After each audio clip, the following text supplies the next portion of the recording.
बिस्मिल्लाहिर्रहमानिर्रहीम। अल्लाहुम्मा सल्ली अला मुहम्मद व आले मुहम्मद। अस्सलाम वालेकुम। दुरूद पाक हदिया करने का सही तरीका क्या है और अक्सर लोग हदिया करते वक्त कौन सी गलतियां कर बैठते हैं। अगर आप भी अपने मरहूम वालिदैन, अजीज़ों या किसी मुसलमान बहन भाई को दुरूद पाक का सवाब हदिया करना चाहते हैं तो आज की ये वीडियो आपके लिए बहुत अहम है, क्योंकि अक्सर ये मुझसे सवाल भी किया गया है कि जी दुरूद पाक का हदिया हम किस तरह से कर सकते हैं, क्या सही तरीक़ा कार हो सकता है। तो बहुत से लोग जो है ना वो दुरूद शरीफ तो पढ़ते हैं लेकिन सवाब हदिया करते वक्त एक ऐसी गलती कर बैठते हैं जो उन्हें शक और वसवसों में मुब्तला कर देती है।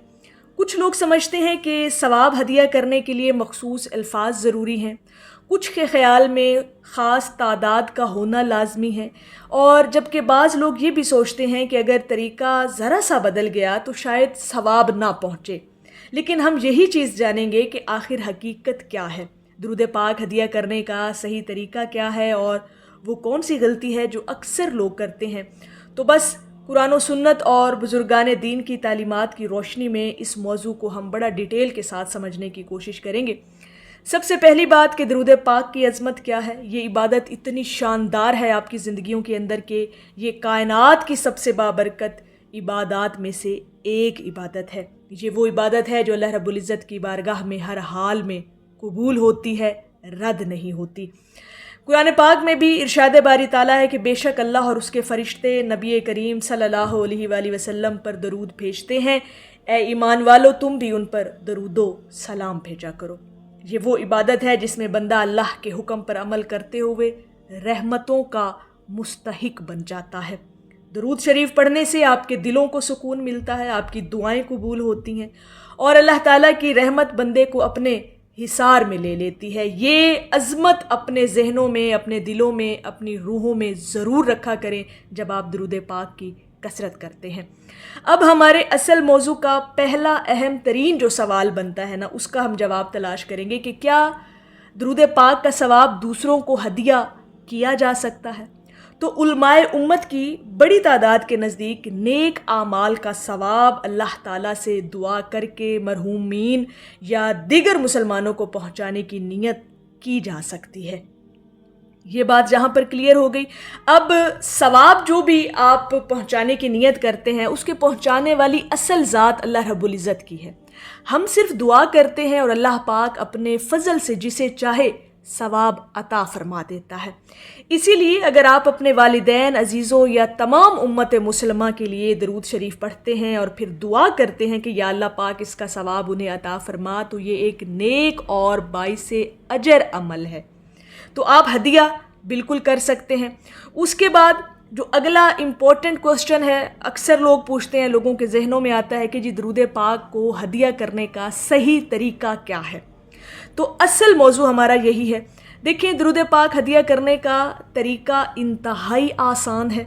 सबसे पहले अल्लाह रब्बुल इज़्ज़त की रज़ा की नीयत करें, उसके बाद दुरूद शरीफ पढ़ें, चाहे 1 मरतबा पढ़ें, चाहे 100 मरतबा, या जितनी भी आपको तौफीक मिलती है आप वो दुरूद पाक पढ़ें। फिर आजिज़ी से अल्लाह रब्बुल इज़्ज़त की बारगाह में दुआ करें कि या अल्लाह पाक, मैंने जो दुरूद शरीफ पढ़ा है अपने फ़ज़लो करम से इसका सवाब मेरे वालिदैन, मरहूमीन या जिसके लिए मैंने नियत की है उसको अता फरमा दे। बस ये आपने दुआ करनी है। ये दुआ के कुछ कलमात हैं जो आपने पढ़ने हैं और यही असल तरीका है। इसके लिए न किसी ख़ास जगह की शर्त है, न किसी मखसूस वक्त की पाबंदी और ना ही पेचीदा अल्फाज की ज़रूरत है। कितना आसान तरीका है, कोई इसमें वो कॉम्प्लिकेटेड चीज़ें नहीं हैं कि जी हम हदिया किस तरह से करें। आपने दुरूद पाक पढ़ा, आपने नियत की, नियत करने के बाद आपने अल्लाह रब्बुल इज़्ज़त के बारगाह में दुआ करनी है और दुआ का जिस तरह से अंदाज़ आपको बताया गया, जो जुमले बताए गए, उस अंदाज से आपने दुआ मांग लेनी है। अब इसके लिए कोई खसूसी एहतमाम की ज़रूरत नहीं है। अब जान लेते हैं कि अक्सर वो गलतियाँ कौन सी हैं जो लोग करते हैं।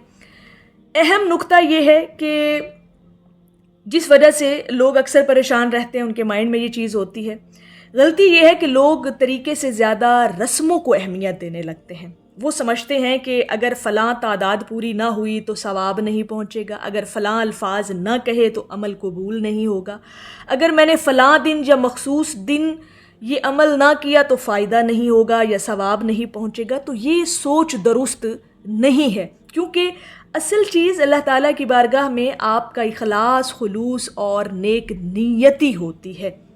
اور دیکھیں، ایک جملہ ہمیشہ میرا یاد رکھیے گا کہ اللہ پاک لفظوں سے زیادہ دل کی آواز سنتا ہے۔ اگر دل میں محبت، اخلاص اور خیر خواہی کا جذبہ موجود ہو تو چھوٹا عمل بھی آپ کا قیمتی بن جاتا ہے۔ اور ایک اور اہم غلطی، بعض لوگ مرحومین کو ثواب پہنچانے کے لیے تو بہت فکر مند ہوتے ہیں، لیکن کوشش کیا کریں کہ اپنی زندگی میں اپنے والدین کی خدمت، رشتہ داروں سے حسن سلوک اور لوگوں کے حقوق ادا کرنے میں غفلت کبھی نہ کیا کریں۔ یاد رکھیں، جو والدین زندہ ہیں ان کی خدمت سب سے بڑی نیکیوں میں سے ہے، اور جن کے والدین ان دنیا سے جا چکے ہیں ان کے لیے دعا، صدقہ اور نیک اعمال کا اہتمام بہترین تحفہ ہے، جن میں سے ایک تحفہ جو آپ بھیجتے ہیں وہ ہے درود پاک کا ہدیہ بھیجنا، اس کا ثواب بھیجنا، اور یہ بھی بہت ایک اہم ثابت ہو سکتا ہے آپ کی زندگی میں، آپ کی قسمت کو بدلنے میں، آپ کی قسمت کے سنورنے میں۔ تو روزانہ صرف 1 منٹ لگتا ہے، جتنا بھی آپ درود پاک پڑھتے ہیں، جتنا آپ کو اللہ پاک توفیق عطا کرتا ہے، 1 منٹ کے اندر اندر آپ نے نیت کرنی ہے، اللہ رب العزت کی بارگاہ میں دعا کرنی ہے، اور درود شریف پڑھ کر اپنے جو بھی آپ کے مرحومین ہیں ان کو آپ ایصال ثواب جو ہے وہ کر سکتے ہیں۔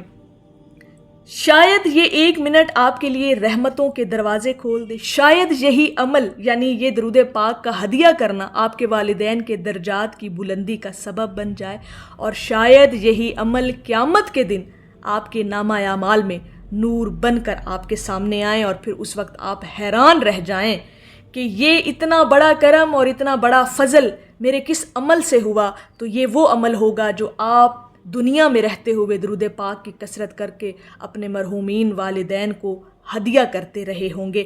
تو یہ چیزیں آپ کی زندگی میں بہت اہم کردار ادا کرتی ہیں۔ اگر آپ خلوص نیت کے ساتھ کوئی بھی عمل کرتے ہیں تو وہ اللہ رب العزت کی بارگاہ میں ہر حال میں قبول ہوتا ہے۔ اور درود شریف صرف ایک وظیفہ نہیں بلکہ رسول کریم صلی اللہ علیہ وآلہ وسلم سے محبت کا اظہار ہے۔ جب محبت سچی ہو، نیت خالص ہو اور دل اللہ کی طرف متوجہ ہو تو چھوٹا سا عمل بھی عظیم بن جاتا ہے۔ آج سے اپنے آپ سے یہ عہد کریں کہ آپ نے روزانہ جتنا درود پاک پڑھنا ہے وہ اس کا ثواب اپنے والدین اور مرحومین کو ہدیہ کرنے کی نیت کرتے ہوئے آپ نے وہ درود پاک اللہ رب العزت کی بارگاہ میں دعا کر کے ان کو ہدیہ کر دینا ہے۔ تو بڑا آسان کام ہے، آسان طریقہ ہے، اس میں کوئی اتنی مشکل والی بات نہیں۔ اللہ رب العزت آپ کو اس کام اور اس عمل کی توفیق بھی عطا فرمائے، اور یہ کام آپ کو کرنا بھی چاہیے تاکہ آپ کے والدین اگر حیات ہیں تب بھی، اور اگر آپ کے والدین وفات پا چکے ہیں تو تب بھی ان کی روحوں کو سکون ملتا رہے۔ تو میری اللہ رب العزت کی بارگاہ میں دعا ہے کہ اللہ پاک آپ کو اور مجھے ہر وقت اور ہر سانس کے ساتھ اپنے نبی علیہ الصلاۃ والسلام پر درود پاک پڑھنے کی توفیق عطا فرمائے، آمین یا رب العالمین۔ اور آخر میں ہے کہ ہمیں اب قبر کی تاریخیوں سے ڈر نہیں لگتا، نبی صلی اللہ علیہ وآلہ وسلم کے سبز گنبد کا اجالا دل کے اندر ہے۔ ایک دفعہ محبت سے پڑھ لیجئے، صلی اللہ علیہ حبیبہ محمد وآلہ وسلم۔